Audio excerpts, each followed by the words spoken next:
Hello and welcome back again to the Amelia Lane Designs YouTube channel. This is part 3 of our 3-part series on adding a lace back to the Dream Tee Dolman pattern. So we are almost complete sewing up this top here with our lace applique on the back. In part 1, we cut out our fabric and got our pattern all ready to go. In part 2, we put together the lace applique on the back pattern piece. And now that we're in part 3, we're gonna go ahead and sew it all up. So at the end of this video, you will have your very own lace back dolman. You can use any dolman pattern that you'd like, but of course our favorite is the Dream Tee. All of our patterns and fabric can be found at amelialanedesigns.com. And I hope that you will join us in our Facebook group to show you off your creations. All right, let's get started. Now, this is our new back piece. So from here, we're just gonna follow the directions of the pattern because we have just basically, color blocked this. So we don't have to do anything else special with it. The Dream Tee pattern has a 1/4 inch seam allowance. So I'm gonna head over to my serger and I'm going to sew my shoulder seams first. Aligning right sides together. And I'll probably put a couple pins in, but you do you.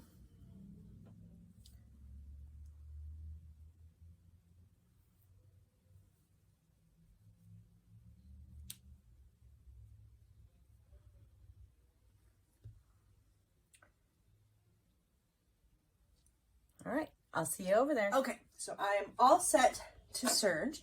I am using a Juki MO2000 QVP. Which is a whole lot of numbers for a serger. I'm using a standard 4-thread serging overlock stitch, which means that it will stitch my seam and apply a finish to the edges at the same time. My blade is set at 1/4 inch, so I'm just going to serge right along. And again, we're starting with our shoulder seams first. We're just going to do both sides. And then we'll check back in from there for the neckband. Can you hear my children yelling? I can hear them. We'll see how long it takes before someone's knocking on the door. Again, I really don't want to serge over pins, so I've got my handy dandy pin cup to drop them as I go, but I only put a couple in, so it won't be too big of a deal.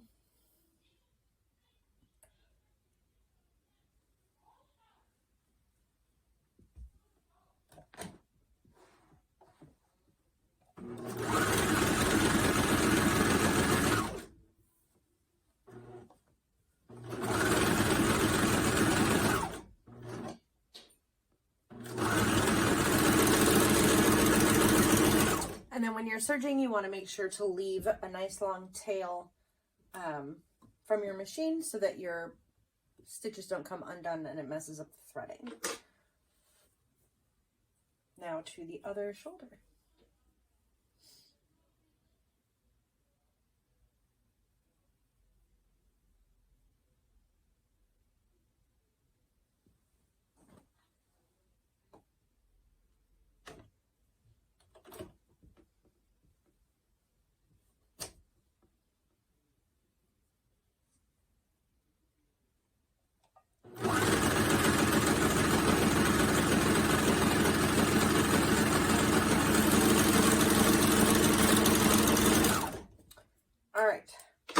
Both of our shoulder seams are done. So our front is now attached to our back, right sides together. I'm going to fold it in half and remark the center point on both the front and the back neckline. And then I'm going to mark 1/4. So that is going to be our notches for attaching the neckband. So center back, fold again. For center front, I'm just lining up my shoulder seams and then matching just the front half.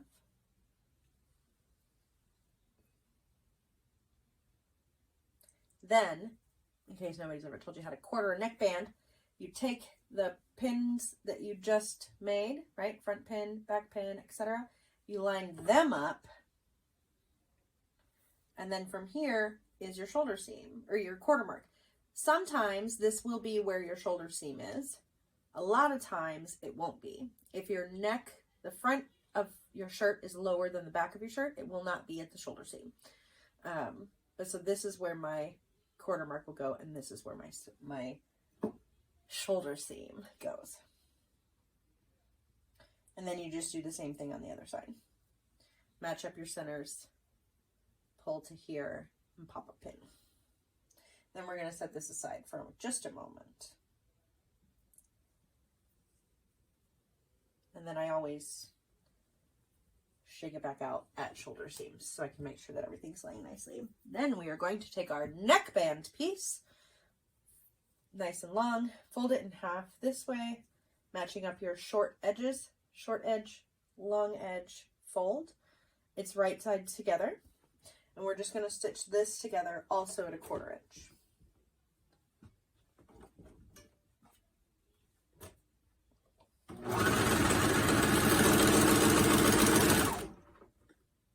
Now this next step, I have to admit, sometimes I skip. But if I skip it, I regret it. So we're not going to skip it today because we're not into cutting corners. We are making something beautiful. So I'm going to take this over to my ironing board and I'm going to press it in half. So I'm just folding. I hear a child. We'll see if they come in here. We're just folding this together, wrong sides together this time, so that both sides of your neckband have the right side out, and then I'm going to press it. All right, so here at my ironing station, I use a tailor's ham, especially for things like neckband. Oh, look, you can see my work, but again, can't see my face. Here I am, I'm still here. So I use a tailor's ham, and I have a steam iron. I'm just letting it heat up right now.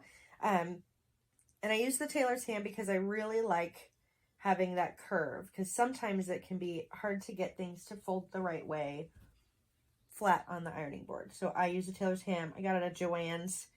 I feel like it was like, I don't know, 20 or 30 bucks or something, but I used a Joann's coupon when it wasn't on sale, which is like the best thing ever. And I'm just going to shoot it with some steam all the way around. Again, making sure that my right sides are out, wrong sides together, matching up my edges. Ooh, look at all that steam. Feeling steamy. You should also use a pressing cloth. I keep mine right here. I'm not using one because I forgot. I use fat quarters, also from Joann's. And it's really simple. You just literally lay it on top of whatever you're pressing and then press. If you're using a heat-sensitive fabric, it can help you to not scorch your fabric. I'm extremely familiar with this fabric, though, and I've never had any issue with ironing it.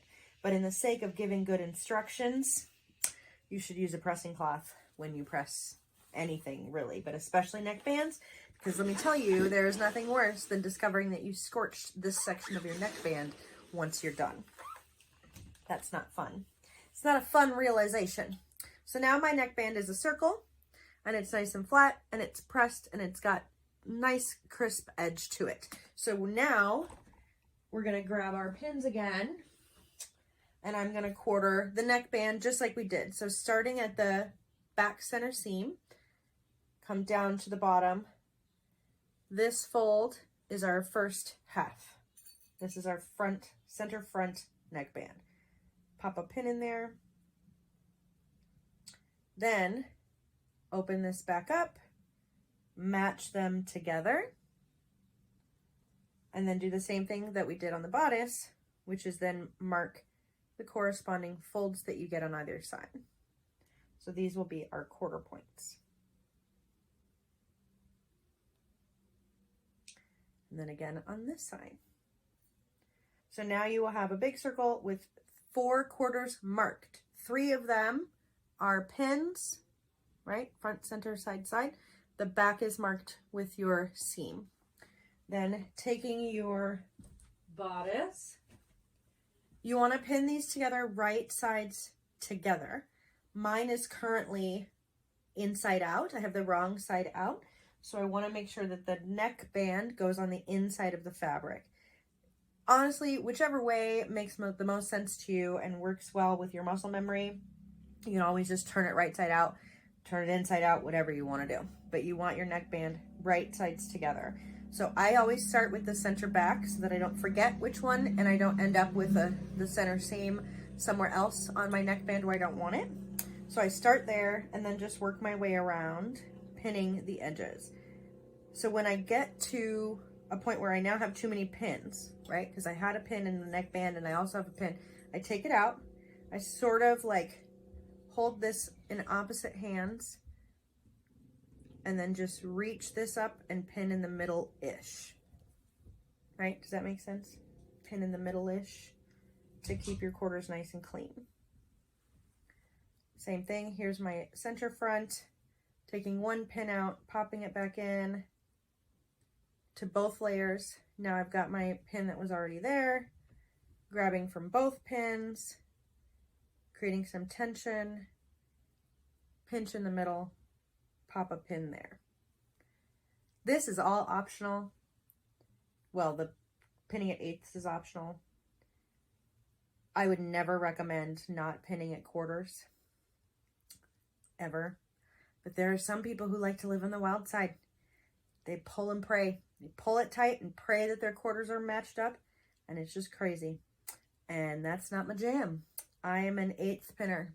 I want to know that my neckband is going to fit correctly and that it doesn't, you know, get all super squished on one section, like pulled overly tight, and it isn't even. So if you pin your quarters and then pin at your eighths, you will end up with a perfectly evenly spaced neckband. So we're going to go sew this on right now. So I will see you back at the machine over there. Okay, so now we're ready to sew on the neckband. Same thing, 1/4 inch seam allowance. I'm going to catch my pins in my handy dandy pin cup because I don't want to break my eyeballs or my machine by sewing over them. I'm going to start where my center back pin is marked, and I'm just going to swoop it right through with a 1/4 inch seam allowance.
All right, neckband on, ta-da, magic.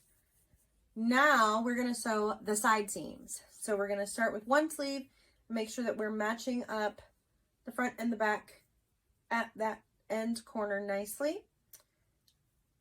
And then following that all the way down to the bottom edge.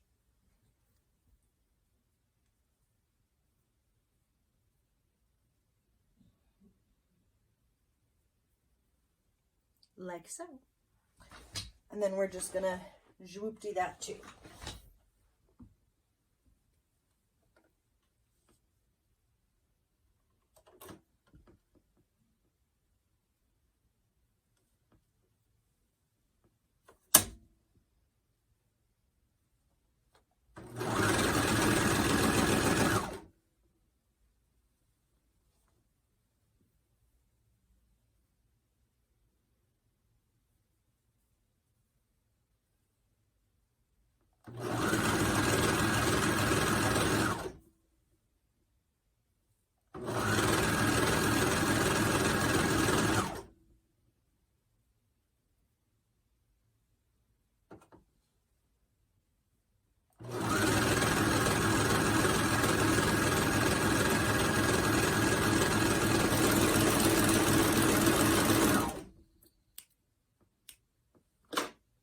then the other side.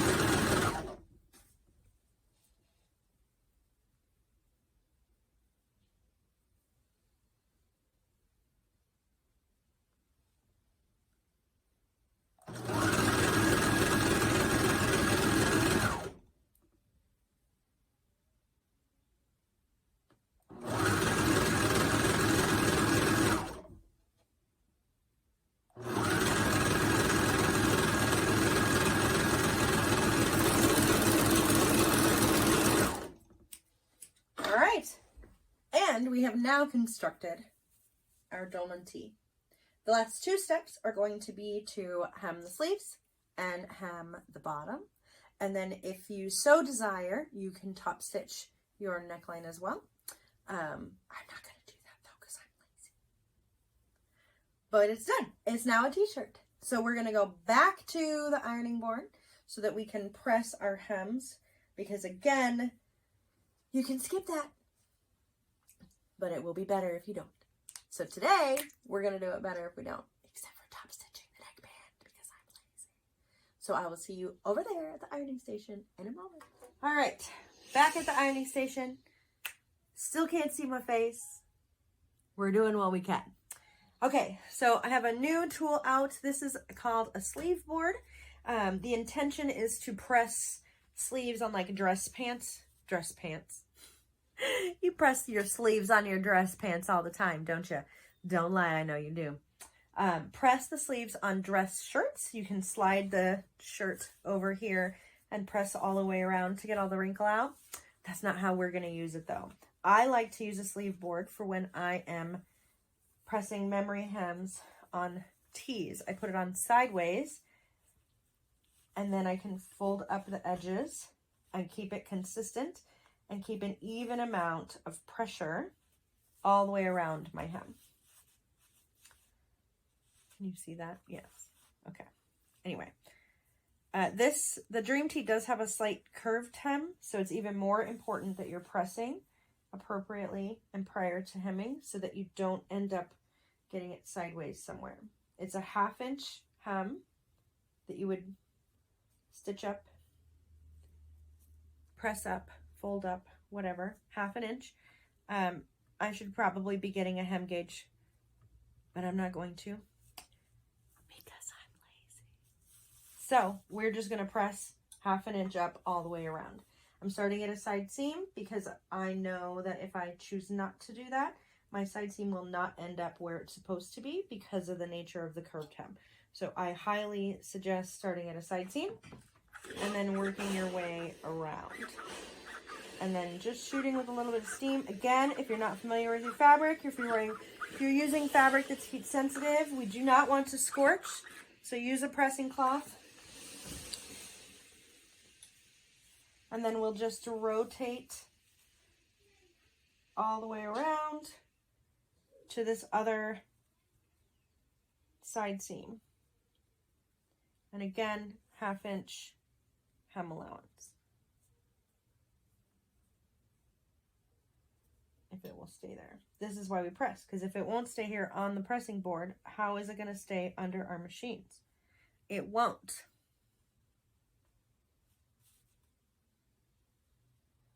So we're just going to shoot some more steam over here, making sure that we're at that 1/2 inch press right at the side seam and that it didn't get kerfuffled anywhere. I feel like I lost some of my hem in the lace, so I'm going to shoot it again with some steam.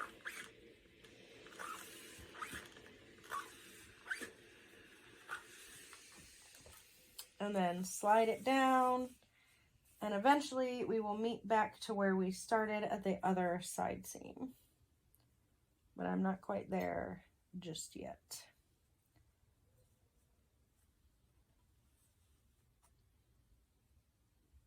You could do like a memory hem way earlier in this process if that's what you're into. Again, I'm lazy, so I don't do them. It all just hems up at the end. It's fine. Plus, I feel like my memory hem always falls out by the time I'm ready to stitch it, so I have to press it all again anyway. Oh, one note about steaming things. Maybe I'll tell you once well, I can talk and press at the same time. So if you're familiar with straightening hair with a flat iron, you'll know that or curling it, if you heat style your hair with a hot tool, a curling iron or a flat iron or whatever, you wrap it around or pull it straight or whatever, and then they say don't touch it. If you touch that curl that you just curled while it's still hot, you're going to uncurl it and the curl will fall out. Well, I'm here to tell you the same is true about fabric. So you want to leave your hems alone, especially if you're doing something finicky like binding. So if you're making a binding strip, you fold it in half to press, right? I'll do a video on this. But you fold it in half, press it, right? Usually you're doing more than one binding because it's like an armband or armbands and a neckband, whatever. So press that first one in half, set it aside, let it completely cool down before you go mess with it again. Do the next one, then press it again. But let the fabric come to a cooled temperature before you manipulate it again, or you're just going to undo your crease. It's the same thing about hair. If you are curling or flat ironing your hair, don't touch it when it's hot. Wait till it's cooled, and then you can tease or manipulate or tuck it behind your ear or whatever. If you straighten your hair with a flat iron, and while it's hot, you tuck it behind your ear, it will always have the shape of behind your ear in that section of fabric because you told it to go there when it was hot. All right, so for sleeves, I do this a little bit differently, again, because I'm lazy. And I just fold it down a ½ inch all the way around, and I just match up. I can see where the fabric is on both sides, and I just make sure that it's in the right spot. I fold off center to the seam, and then I put it on my tailor's hem, just like that. Just laying very nicely. And then I steam it.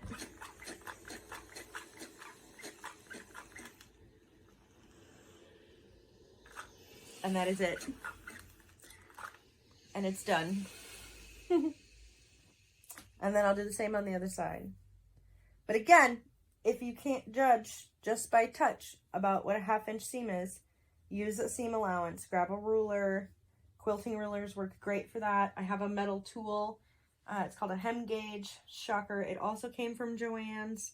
I also bought it with a coupon, but it has all sorts of different measurements listed on it. So you'll always know how far up to fold your fabric depending on how much of a hem allowance you're supposed to be allotting. Again, the Dream Tease hem allowance is ½ inch. So we are pressing ½ inch memory seams. And I'm going to try really hard not to touch any of them until they have cooled. So I do not recommend, like I did the sleeves last. So when we go to the cover stitch and we start hemming, I'm going to start with the bottom because I want the sleeves to cool before I touch them. But anyway, our hems are all pressed and ready to go. See that nice line down there?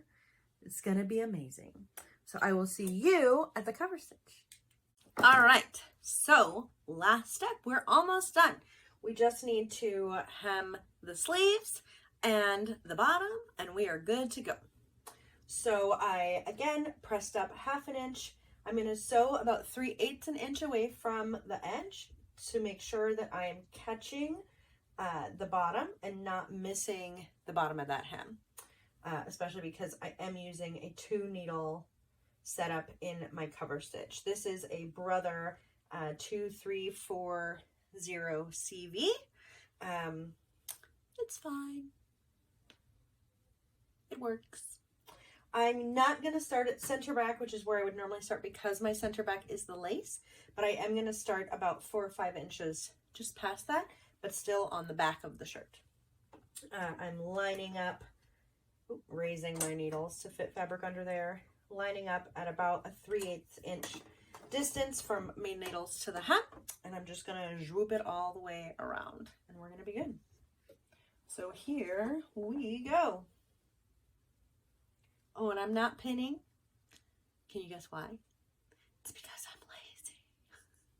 So I'm gonna finger pin though, and like grasp it firmly as I move around the bottom of the shirt to ensure that it's not flopping out, and I know where my crease is supposed to be and that it's staying where it's supposed to be. But I'm not gonna pin. But I'm lazy and a rebel, so you do you. Pin, clip, Wonder Tape, that's a good one too. Whatever you want to do. I'm just gonna go for it.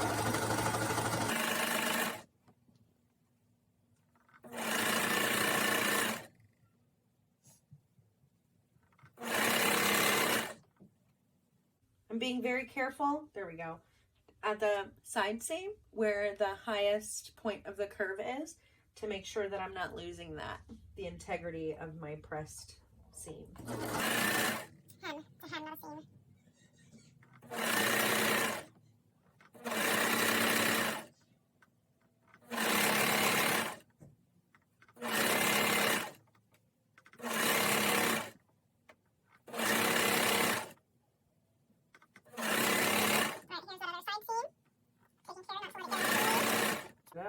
Oh, and then we're back at the beginning.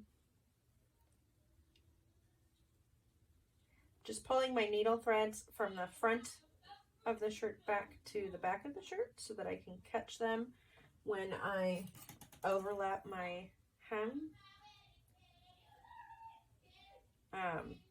You can't see it anyway, but that's what I was doing.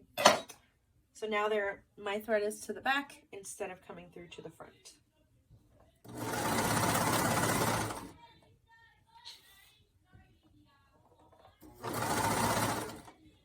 All right, then this part, well, you still can't see it, but I'm going to lock my stitches. So I'm sliding these tweezers. You could use a stiletto. Sometimes I've used scissors, a seam ripper, but pointed the opposite way. But today I'm using my serger, my long nose tweezers. So press your foot up to release tension, catch both threads in the hook of the serger, release the tension at the dials, pull straight to you. So you'll have this nice long thing of thread. Then we're gonna snip both threads just at where they meet. Pull your fabric straight back, like you're running away from the machine, and then a hard left, and then snip.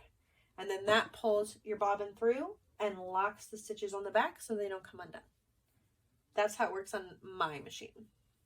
So now our bottom hem is done, and I just need to do sleeves. 1 down, 2 to go. Again, I'm going to find the back of the sleeve and start near the bottom seam here.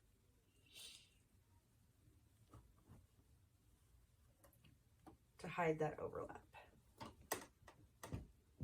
Same thing, 3/8 inches away.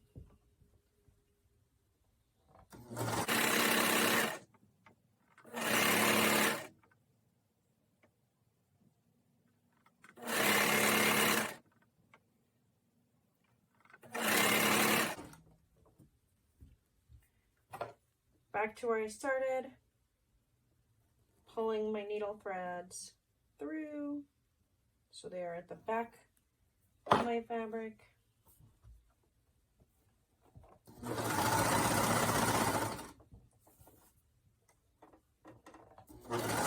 And then crossing my initial stitch line. Needles up, press your foot up to release tension, tweezers, catching both threads, release tension at the dials, pull straight to you, snip, straight back, hard left, snip. That sleeve is done.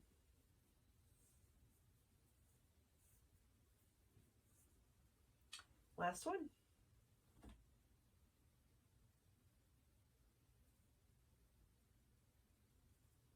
Finding the back half.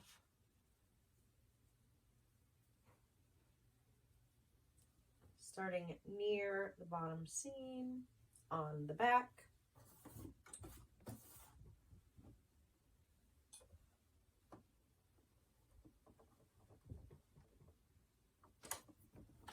3/8 inch away from the edge of the fabric. Ish.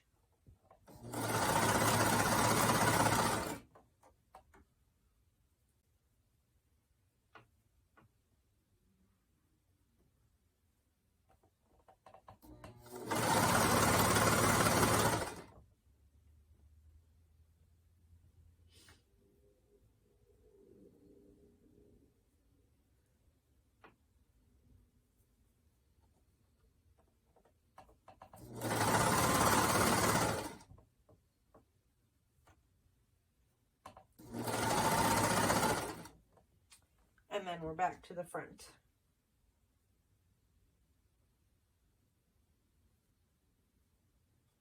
No, we're not.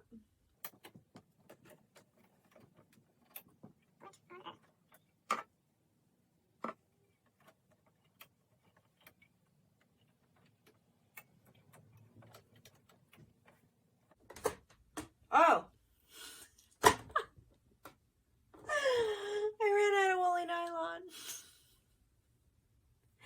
So I only have 2 threads. This is all gone. Why didn't y'all tell me? I'm sewing with air over here. I lost bobbin chicken. I'll be right back. All right. I am appropriately rethreaded after losing bobbin chicken.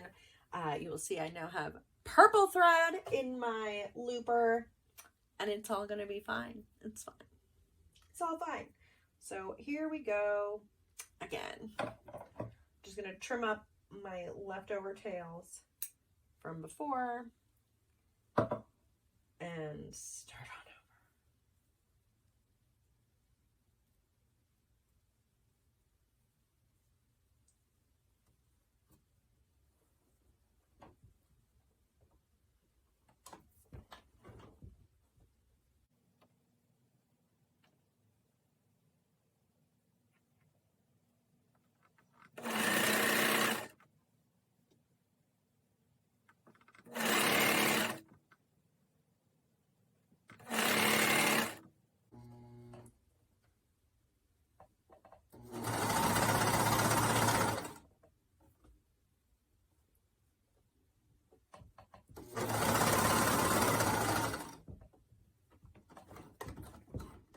All right, press your foot up, grabby tool, needles all the way up, catch both threads, release the tension at the discs, pull straight to you, snip, snip, straight backwards, hard left, clip the loop. All right, now we are just going to tie off and clip the threads from the starting points and ending points of all of the hems that we just did. I like to tie them each individually in a knot and then like knot it 4 times because I'm obsessive and I feel like it's going to break. I don't know, but I knot it a bunch of times and then I clip it really close. You can use a drop of fray check, really whatever works best for you. I'm also going to trim off my serger tails from the side seams as I go around, because otherwise, if I don't do it now, I'll forget. And then I will never go back and do it. And then I'll just have thread tails hanging out constantly.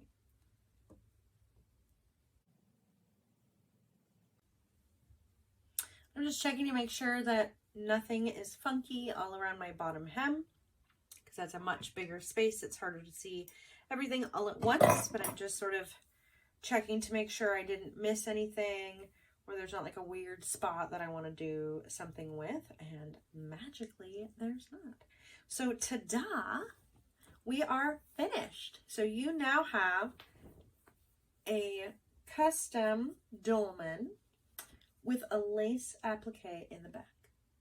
Easy peasy, right? Well, go ahead and try it on. Love it. Tell all your friends that you made it. If it's got pockets, don't forget to talk about the pockets because you know those are important. I'm going to go ahead and try mine on, and I'll be back in a moment to show you. All right, and then that's the end of part 3. Thank you so much for sewing along with me. Go try on your top. I am loving the way that mine fits. I'm a big fan. I love how the colors go together, and I hope that you will join us for our next video.